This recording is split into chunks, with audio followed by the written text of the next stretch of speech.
Boa noite a todos. Que a graça e a paz de Jesus continue operando em nosso meio, amém? Amados, você que pode, nós recebemos notícia agora há pouco, à tarde, que tem pessoas que nós conhecemos, de dentro de nossas casas, no âmbito de irmandade, que estão presas lá em Brasília. E hoje, um culto, onde a igreja está reunida, gostaria que você se levantasse mais uma vez, vamos orar pelo Brasil. Eu sei que já foi orado, mas vamos fazer uma oração específica por essa nação, uma oração onde nós possamos não lembrar a Deus, porque Deus não se esquece de nada, nós nos esquecemos. A Bíblia diz que mesmo nós sendo infiéis, Ele permanece fiel. E tem sido falado aqui, nesse altar sempre, que nós oramos a respeito de tudo que está acontecendo. E nós oramos para um Deus que é real. Nós oramos em nome de um Jesus Cristo que veio aqui, viveu, foi à cruz e ressuscitou. Aqui nós não estamos falando de política, não. Aqui nós estamos falando da Bíblia em 3D. Aqui nós estamos falando da Bíblia acontecendo diante dos nossos olhos. Sim, diante de nossos olhos. Algumas coisas serão inevitáveis, outras a igreja pode orar e pode interceder. A Bíblia diz que 1000 cairão ao teu lado, 10.000 à tua direita, mas nós não seremos atingidos. Então nós cremos no poder da oração. E enquanto tem fôlego, enquanto tem vida, a Bíblia nos manda orarmos. Amém? Você que pode, erga as tuas mãos como ato profético. Pai, nós te louvamos nessa noite. Obrigado pelos louvores entronizados a Ti. Obrigado porque ofertamos a Ti aquilo que sabemos, aquilo que estava dentro das nossas possibilidades, que são os nossos dons, as palmas, os cânticos, as vozes, os instrumentos. Obrigado, Deus, porque viemos a Ti oferecer um culto a Ti. Em nome de Jesus, nesse momento, Pai, nós oramos por essa nação. Oramos a Deus para que o Senhor venha sustentar o Teu povo com braço forte. Para que o Senhor venha, Deus, a despertar aquele que ainda está dormindo, aquele que ainda não intercede por tudo que está acontecendo. Que a Tua igreja, Pai, seja uma igreja operante. Que a Sua igreja, que segundo as estatísticas, significa mais de 40% desse Brasil, Senhor. E se nós estamos falando de 40%, Pai, nós estamos falando de quase a metade do Brasil que é cristã, Senhor. Em nome de Jesus, a Tua palavra diz, ó Deus, que por um justo, Senhor, o Senhor não destruiria Sodoma, não destruiria Gomorra, Senhor. Então nós clamamos para que os justos dessa nação se levantem. Nós clamamos, ó Deus, para que toda injustiça, Pai, seja, Pai, aniquilada. Nós oramos para que tudo aquilo que está debaixo do tapete, Senhor, venha a ser colocado à tona. Nós oramos para que o Senhor levante a voz profética. Nós oramos, Senhor, para que o Senhor levante uma voz relevante. E essa voz relevante, ela está aqui dentro hoje, Senhor.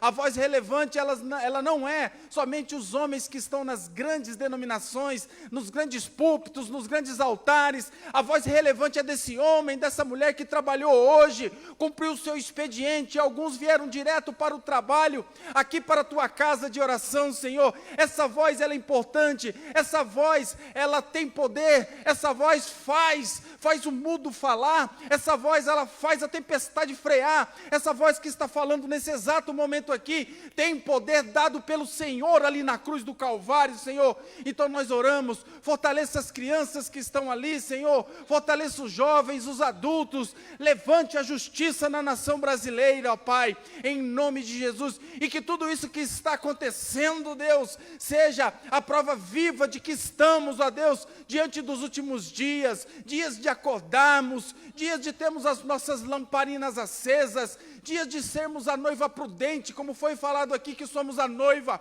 Nos ajude, Pai, enquanto igreja, ser a noiva prudente, Senhor. Nos ajude a não ficarmos apáticos diante de tudo que está acontecendo diante de nós. É hora de chamar mais um, é hora de interceder pela nação, é hora de clamar pelo vizinho, é hora de clamar pelo irmão, porque a volta do Senhor está próxima, e nós sabemos, ó Deus, que tudo isso há de acontecer para que se cumpra as profecias e as escrituras sagradas, Pai. Mas mesmo assim eu te peço, força ao abatido, levanta quem está caído nessa noite, é a nossa oração. Os nossos irmãos que estão lá presos nesse exato momento, outros que estão sofrendo perseguições, aqueles que estão hospitalizados também, visita, Pai, o Hospital de Ponta Grossa, visita o CTI Pediátrica, visita os UTIs, visita, Pai, a cidade de Ponta Grossa, a região aqui, Pai, o estado do Paraná. Nós oramos, ó Deus, para que essa nação, Pai, se dobre, se curve ao senhorio do Senhor, ó Deus, porque então, Senhor, estaremos todos juntos dizendo Maranata, Maranata. Ora vem, Senhor Jesus, nós te louvamos nessa noite e te agradecemos. Apresentamos esse culto que será ministrado a Ti, apresentamos já de antemão essa palavra. Nos ajude, nos esconda na Tua glória, Senhor, cubra-nos com Teu sangue, que a nossa voz seja a voz do Teu Espírito Santo, todo achismo, tudo aquilo, Pai, que impede que a palavra seja ministrada, que nós possamos, ó Deus, tomar por terra em nome de Jesus e deleitar nas águas pacificadoras da Tua palavra, Pai, em nome de Jesus Cristo de Nazaré. Amém e amém. Glória a Deus. Amém. Pode se assentar.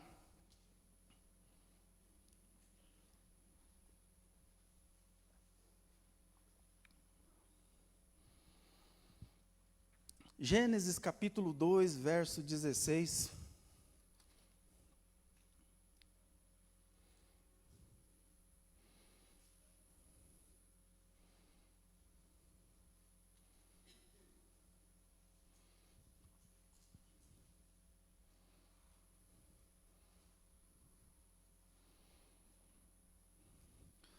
Nessa noite, gostaríamos de compartilhar, como sempre, sobre a palavra do Senhor, que é a maior declaração de amor que Ele deixou para nós. E hoje eu quero falar desse amor, que ao contrário do que muita gente até pensa, Deus não tinha um plano B. Deus é onisciente. Deus, Ele tem o controle de tudo na mão.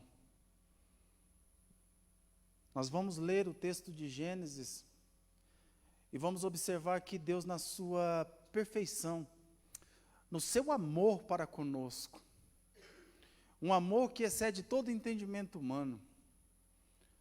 Agostinho de Hipona, ele disse uma frase que catalogaram, que diz que o Novo Testamento está escondido no Antigo, ao passo que o Antigo Testamento é desvendado no Novo Testamento. Então, sombras estão ali. E Jesus vem e traz à luz a tudo que está acontecendo, a tudo que aconteceu e a tudo que vai acontecer. Hoje eu quero falar de uma declaração de amor de Jesus para nós. E o título da ministração de hoje: havia uma cruz naquela árvore. Havia uma cruz de amor em uma árvore. Quando nós lemos Gênesis 2,16, passemos a ler. Na minha tradução da King James diz assim: e o Senhor deu a seguinte ordem a Adão: comerás livremente do fruto de qualquer espécie de árvore que está no jardim. 17. Contudo, não comerás da árvore do conhecimento do bem e do mal, porque o dia em que dela comerdes, com certeza morrerás. Olhe para cá. Haviam muitas árvores naquele jardim, mas a Bíblia narra de uma. O homem poderia comer de todo o fruto de toda árvore. Ele podia tirar o seu sustento, ele podia construir o que quisesse, mas existia uma árvore que não poderia ser tocada. Nós conhecemos a história. Nós conhecemos como o tentador foi astuto. Como ele faz uma pergunta capciosa para Eva. Ele não faz uma pergunta pensando na resposta. Ele faz uma pergunta sabendo a resposta. Porém, ele queria saber até que ponto o homem, aqui estou falando homem e mulher, estava ministrado a respeito daquilo que podia e daquilo que não podia. Quando nós vemos a serpente chegando e perguntando para Eva sobre aquele fruto, ele estava interessado em saber até que ponto ela tinha ciência do que estava fazendo. Vou ser mais claro. Quando ele vai e pergunta para ela sobre a árvore, sobre as árvores, ela diz: eu posso comer de todas as árvores, mas da árvore da ciência do bem e do mal, dessa eu não posso comer.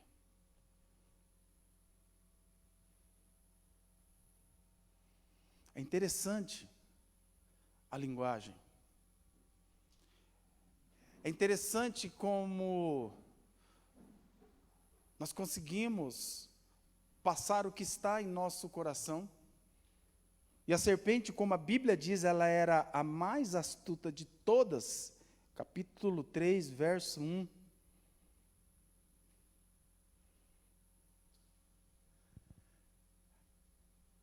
Ela entendeu que o que estava no coração da mulher poderia ser a parte mais pesada, a parte da obediência.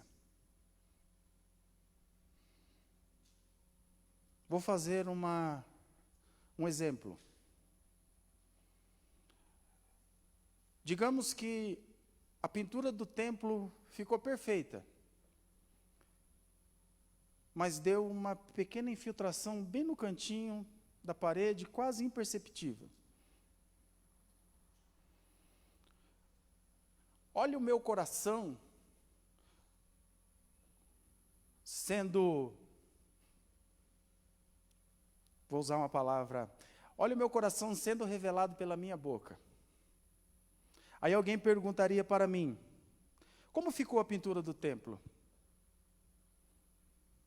Eu poderia dizer assim: talvez, se eu fosse contar a história inteira, teve uma pequena infiltraçãozinha no canto, mas de restante ficou uma glória o templo.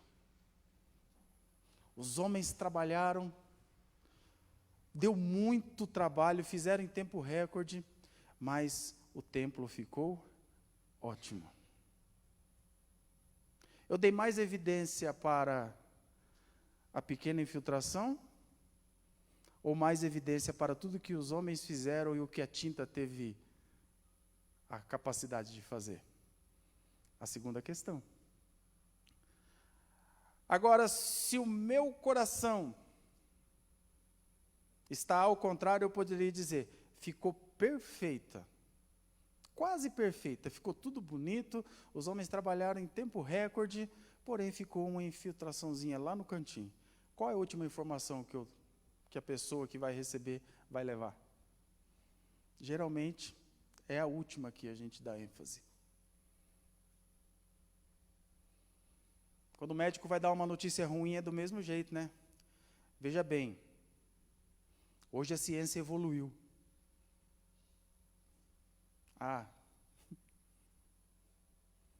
Mas a doença não tem cura. Geralmente, a última parte é que fica em evidência. Quando nós observamos que a serpente faz isso com a mulher, nós vamos começar a entender um pouquinho, mas eu digo um pouquinho, pela misericórdia de Deus, que aquilo foi o suficiente para a serpente dar continuidade ao seu plano. Mas, como Deus é suficiente, como Deus é amor, nós já sabemos o restante da história. Por isso que eu digo que havia uma cruz naquela árvore. Às vezes as pessoas falam o carpinteiro de Nazaré. Eu mesmo já fiz brincadeira que o carpinteiro de Nazaré fazia móveis. Talvez por força de expressão. Mas nós sabemos, depois que vamos estudar, que carpinteiro não faz móvel. Quem faz móvel é marceneiro. O carpinteiro faz casa. Ele faz edificações, vigas, amarrações, bate o prego, serra a tábua, constrói parede, coloca a porta. E o carpinteiro de Nazaré, que mexeu com madeira, que o seu pai, segundo a tradição, vai dizer que talvez se foi muito cedo, tem um hiato ali, na última aparição de Jesus aos 12 anos, e depois ele reaparece com 30. Mas, não é ironia do destino. São palavras proféticas, pontos e mais pontos que vão apontando com uma seta para a cruz de Cristo. É interessante que haviam várias árvores naquele jardim, conforme eu já disse, mas somente uma delas ele não podia tocar. É interessante a regra. Haviam várias mulheres para Davi. Já parou para prestar atenção? Mas uma ele não podia tocar. A Batseba. Ela era mulher de Urias. Ele poderia ter tantas esposas, mas ele não podia tocar em uma. Havia várias riquezas na casa de Potifar. José podia tocar em todas, mas ele não podia tocar na esposa de Potifar, que também era uma preciosidade para Potifar. Você percebe que sempre Deus vai tratar cada um de nós, não de acordo com o que merecemos, mas de acordo com a sua graça, de acordo com o favor dele sobre nós. A graça e o favor de Deus. Nós vemos aqui a queda do homem no jardim. Nós vemos o que aconteceu com Davi depois do adultério e da morte de Urias. Nós vemos o que aconteceu com José após decidir ser fiel.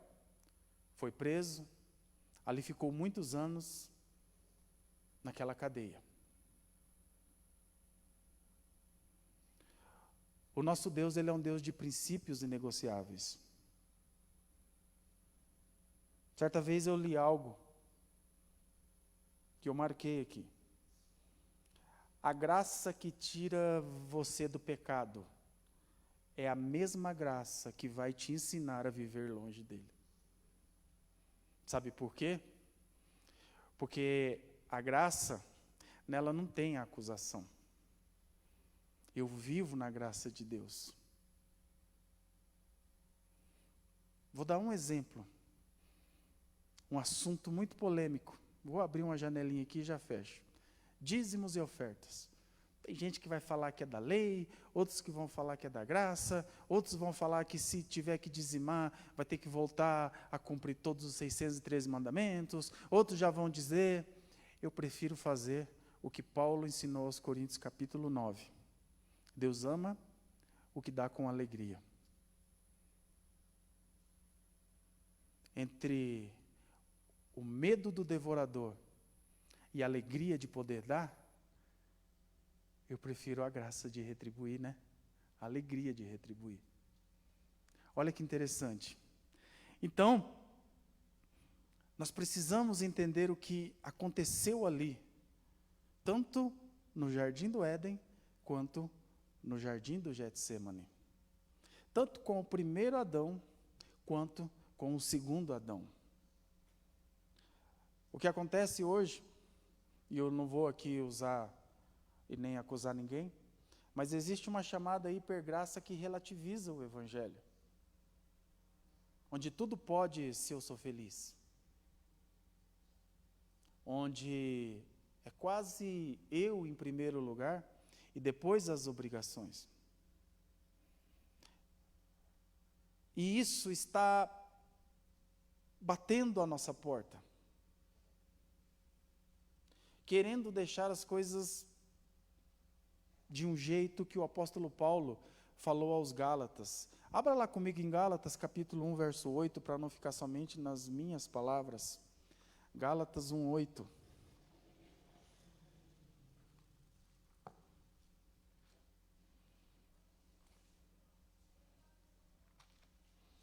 Essa graça que para nós é de graça, mas que custou muito.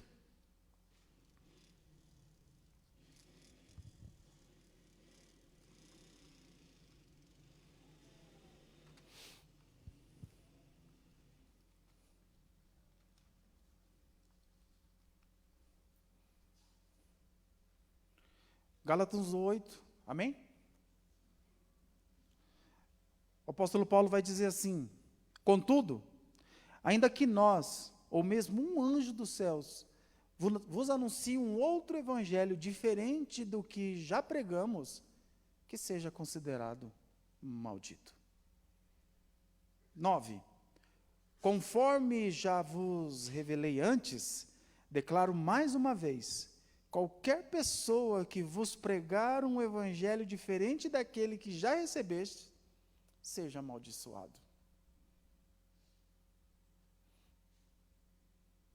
Quando nós vemos tanto amor envolvido ali naquela cruz daquele Calvário, conforme acabamos de cantar aqui, a terra estremeceu, o sepulcro se abriu. Quando nós vemos tanto amor revelado ali, nós não podemos aceitar um outro evangelho.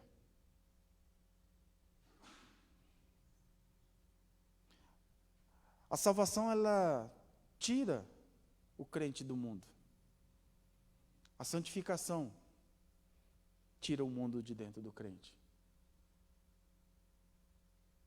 Quando nós passamos todos os dias, conforme foi ministrado aqui no louvor também, acordar, dar graças a Deus por tudo que Ele tem nos dado, por tudo que Ele tem feito, automaticamente, os meus olhos passarão a contemplar a maravilhosa luz de Cristo.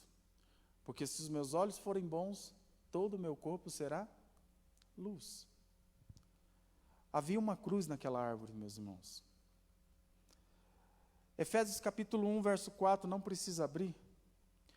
Porquanto Deus nos escolheu nele, antes da criação do mundo, para sermos santos e irrepreensíveis em sua presença, e em seu amor nos predestinou para sermos adotados como filho, por intermédio de Jesus Cristo, segundo a benevolência da sua vontade, para o louvor da sua gloriosa graça. Deus não nos criou, Deus não criou a mim e a você para sermos qualquer um.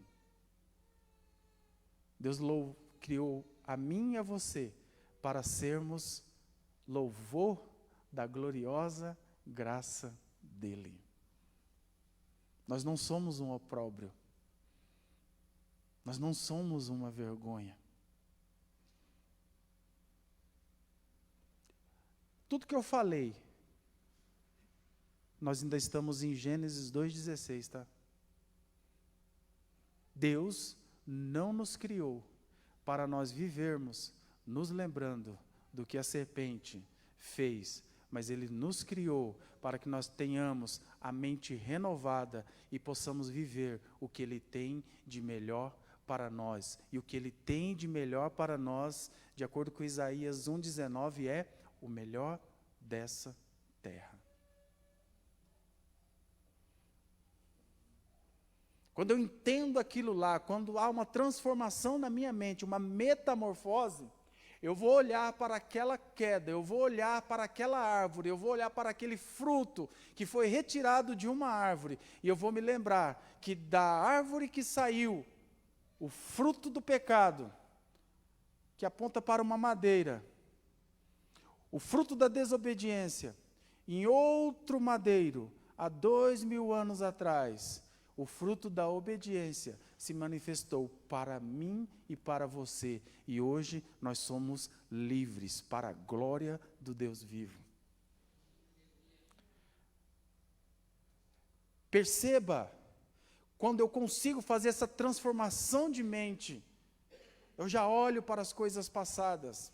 Eu já consigo vê-las bem distante de mim, e eu consigo contemplar o que Deus tem para mim. Prossigo para o alvo, esquecendo-me das coisas que para trás ficam. Eu prossigo para a frente, para o prêmio da soberana vocação em Cristo Jesus. Eu vou para o alvo. Por isso que eu falei no início que nós iríamos falar de uma declaração de amor de Jesus para nós. Porém, sabendo das nossas responsabilidades. Eu acho interessante que nós sempre tentamos dar um jeitinho em tudo. Gênesis capítulo 3, verso 7, volte lá, por favor.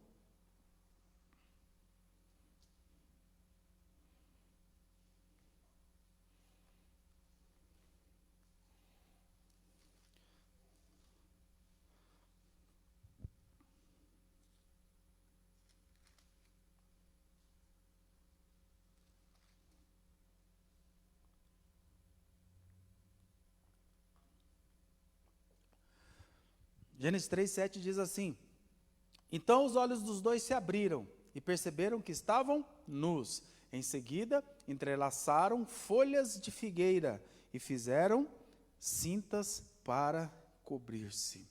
Verso 21. Fez Yahvé, Deus, túnicas de peles, e com ela vestiu a Adão e Eva. Olhe para cá. Então nós vemos o homem dando um jeito.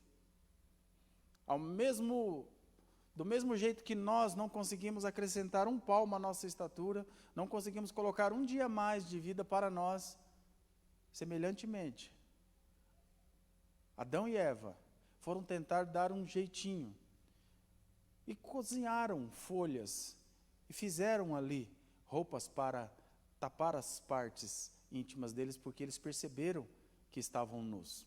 Até então não tinha visto aquilo.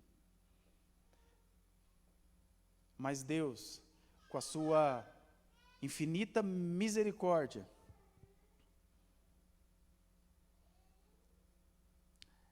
e aí nós vemos um sacrifício acontecendo no Éden, e Deus pega a pele de um animal, constrói túnicas,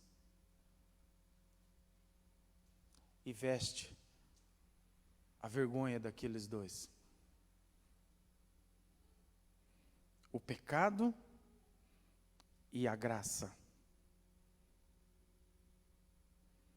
Algo que custaria sangue, algo que custaria há 2000 anos atrás, uma coisa muito cara, que foi o sangue do meu e do seu Salvador. Sabe, irmãos, todas as vezes que nós fôssemos, e eu procuro fazer isso, e não estou pregando de santarrão, não precisa advogar a meu favor. Quando nós nos lembrarmos desses textos, ou desse tema propriamente dito na Bíblia, algo precisa acontecer dentro de nós.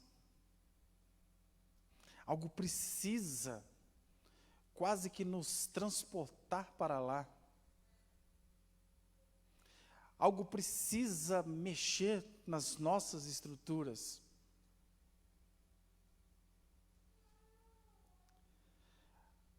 Algo precisa abalar a mim e a você. Porque é uma declaração de amor.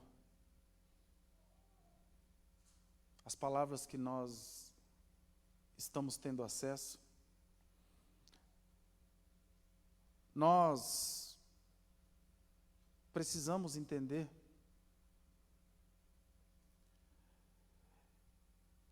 que a Bíblia vai falar em Romanos que por um homem o pecado entrou no mundo, mas por um homem ele também saiu. Lá no Jardim do Éden houve desobediência. Na cruz houve obediência. No Jardim do Éden houve indisciplina. Na cruz houve disciplina.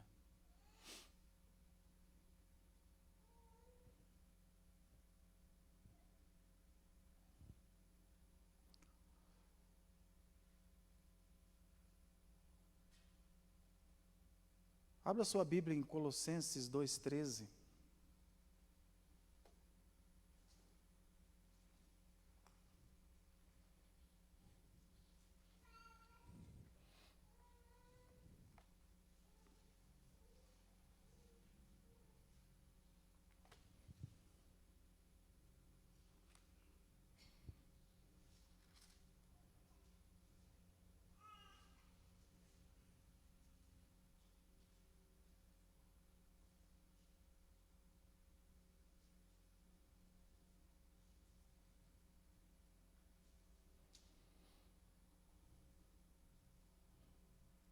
O 13 vai dizer assim: E a vós outros que estáveis mortos pelas vossas transgressões e pela incircuncisão da vossa carne, vos deu vida juntamente com ele, perdoando todos os vossos pecados. 14. E cancelou a escrita de dívida que consistia em ordenâncias, que nos era contrária, ele as removeu completamente, pregando-as na cruz. 15. E despojando as autoridades e poderes malignos, fez dele um espetáculo público, triunfando sobre todos eles na cruz. Até aqui. Toda queda, tudo aquilo que nós vimos saindo de uma árvore, Deus estava apontando para o que o apóstolo Paulo acabou de falar, acabou de narrar à igreja de Colosso, mas que serve para nós. Tudo aquilo que nos era contrário, ele cravou no madeiro. Antes, de acordo com a tradição romana, quando uma pessoa era punida, ela ia para a cadeia, para a cela. Na porta da sua cela ficava o que ela tinha feito, o seu crime, o dia que ela tinha entrado naquela cela e o dia que estava previsto para aquela pessoa sair. E o apóstolo Paulo está dizendo aos Colossenses que aquilo que era contrário a nós, Cristo encerrou, Deus encerrou. Ele pegou aquilo que estava, aquela herança adâmica, de Gênesis 2,16, ele pega aquele escrito de dívida, cancela, e ao invés de pregar em cima da nossa cela, que nós não temos mais cela, ele prega na cruz. E aquilo, vou ler de novo o verso 15. E despojando as autoridades e poderes malignos, fez deles um espetáculo público, triunfando sobre todos eles na cruz.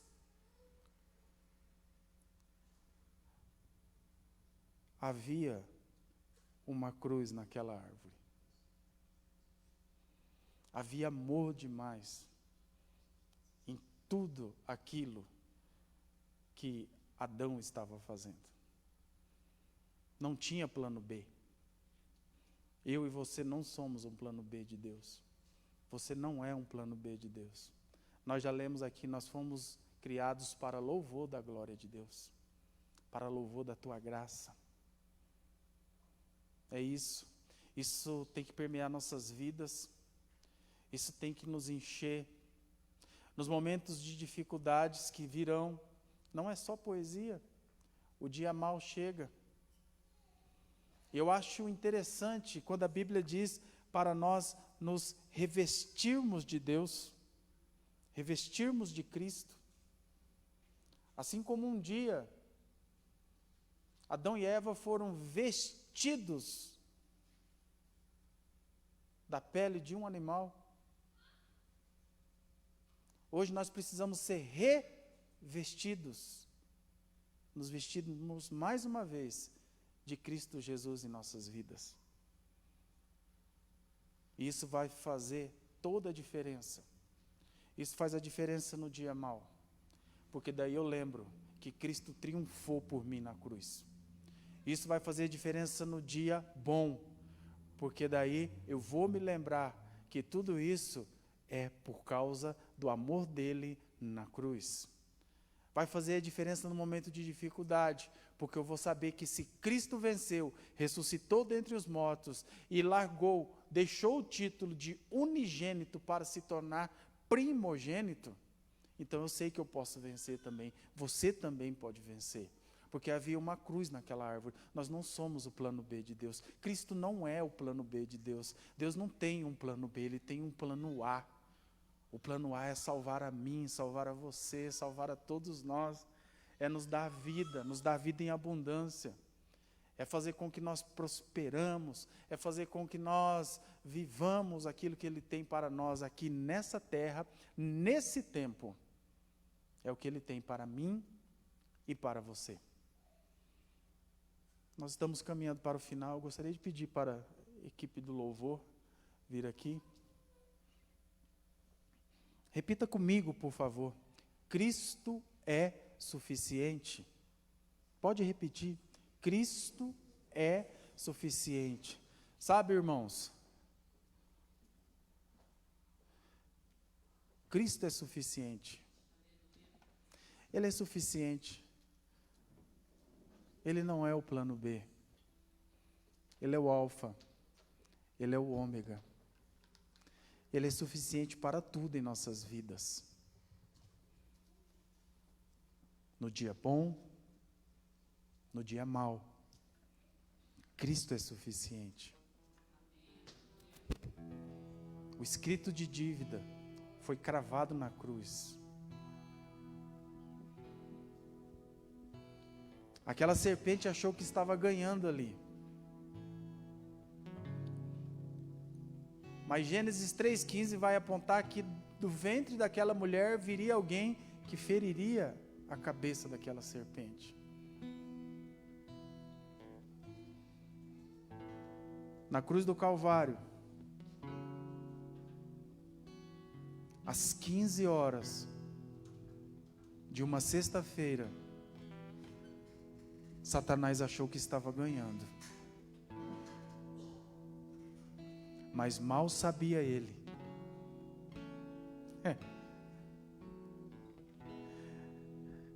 que aquele que pisaria na cabeça dela não estaria mais sozinho.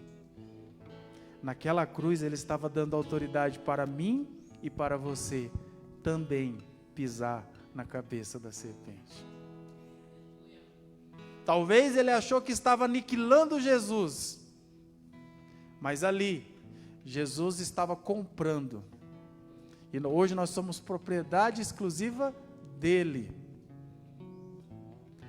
A palavra cristão significa pequeno Cristo. Hoje eu e você podemos ser chamados de pequeno Cristo. Tem um pequeno Cristo ao seu lado aí. Olha para o lado e vê. Tem um pequeno Cristo. João 14 vai dizer que esse pequeno Cristo, Jesus vai dizer assim, ó, em João 14, se não me engano é verso 16, que nós faríamos as mesmas obras dele e faríamos maiores. Tem um pequeno Cristo ao seu lado. Tem um pequeno Cristo que pode orar por você. Tem um pequeno Cristo que pode impor as mãos na tua cabeça. E Satanás achando que estava ganhando. A terra estremeceu. O sepulcro se abriu. Eu imagino aquela lança sendo colocada e fincada do lado esquerdo ali de Jesus. E saindo água, saindo sangue.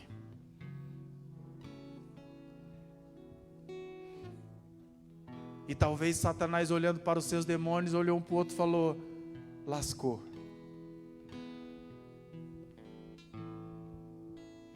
Havia uma cruz naquela árvore. E o que era vergonha se transformou em glória. Hoje nós podemos desfrutar dessa graça. Um ano de graça. Um ano que aponta para a graça de Deus. Mas não foi de graça. O apóstolo Pedro vai dizer que custou mais do que ouro e prata. Custou o sangue de Jesus. E por causa desse sangue, hoje você é livre. Hoje você é um pequeno Cristo. Hoje existe um poder dentro de você. Existe um poder dentro de mim. Uma graça transformadora, um Espírito Santo que age. E Ele está prontinho para agir hoje. Para agir amanhã no dia mau. Ele está pronto para ser acionado.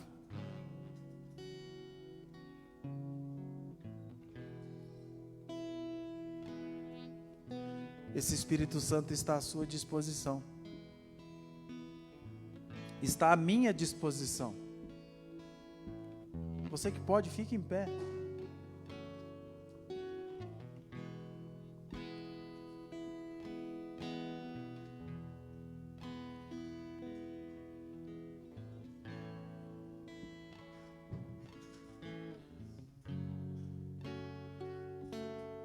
De Gênesis a Apocalipse, Jesus Cristo, o meu e o seu Senhor e Salvador, nunca perdeu. E não vai ser na sua causa que Ele vai perder agora. E não será na sua vida que Ele vai perder agora. E não será nas nossas dificuldades que Ele será envergonhado. Porque Ele nos ama.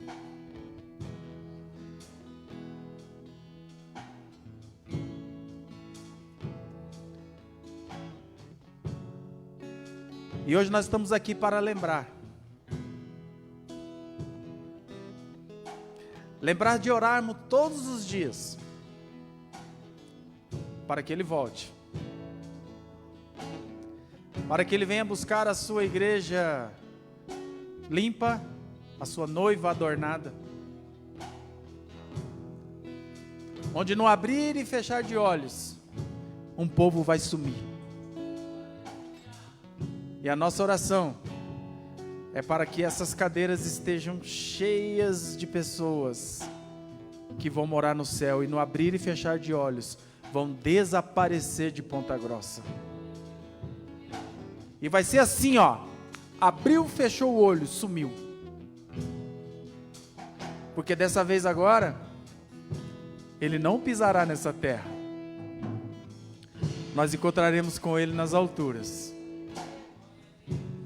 A Bíblia vai dizer em Atos capítulo 1, quando Jesus foi subindo escoltado pelos anjos, os anjos olhou para os galileus e disse: por que vocês estão tão atônitos vendo isso acontecer? O mesmo Cristo que está subindo, vocês o verão descendo do céu com alarido de glória. E nós temos que buscar isso todos os dias. Me perdoe quem não gosta, mas eu gosto de viajar na maionese. Não é na maionese, né? Eu gosto de viajar nas visões. Tem gente que acha que é na maionese.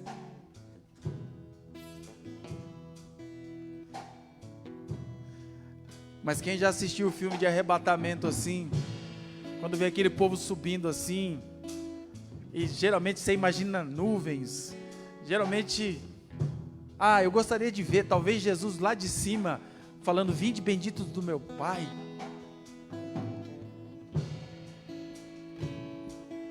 Foi para isso que nós viemos aqui hoje, para escutarmos declarações de amor, que havia uma cruz naquela árvore, a árvore da ciência do bem e do mal. Satanás achava que estava ganhando. Na cruz também ele achava. Mas a grande realidade é que ele é um perdedor.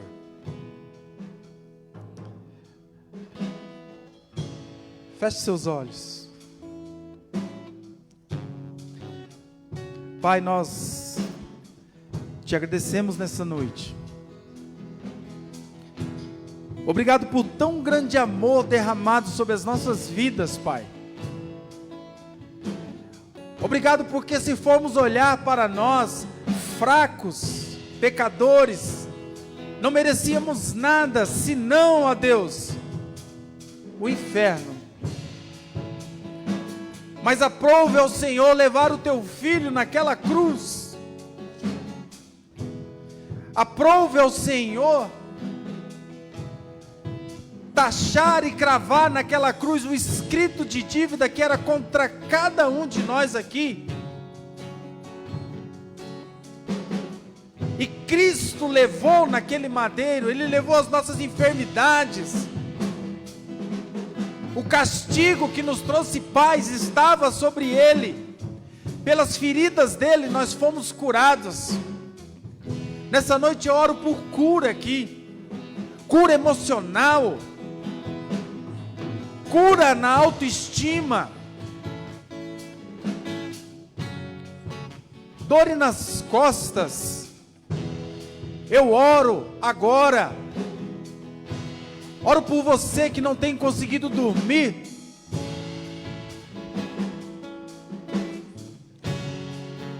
Que a partir de hoje você se deite e pegue no sono e pare de rolar na cama pensando nos problemas, porque Cristo é suficiente. Cristo é suficiente para mim, Ele é suficiente para você, Ele é suficiente para a insônia, Ele é suficiente para a ansiedade, Ele é suficiente para a depressão. O castigo que nos trouxe a paz estava sobre Ele. Havia uma cruz naquela árvore.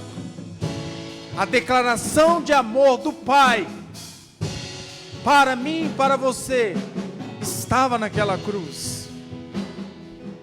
Nós oramos, Deus, para que a tua igreja na terra, para que a tua igreja que se reúne em Ponta Grossa, e onde quer que ela esteja agora reunida, ela possa viver em novidade de vida, nunca se esquecendo da obra da cruz, nunca se esquecendo daquela tarde de declaração de amor. Seja revestido de Cristo. Seja revestido do amor de Deus. Não precisamos mais de pele de animal. O sangue do Cordeiro que tirou o pecado do mundo nos revestiu. E hoje nós temos liberdade e autoridade para sermos pequenos cristos aqui na terra. Nós oramos, ó Pai, em nome de Jesus Cristo de Nazaré. Amém e amém. Louvado seja Deus. Você que foi abençoado com essa palavra, aplauda ao Senhor, você que pode.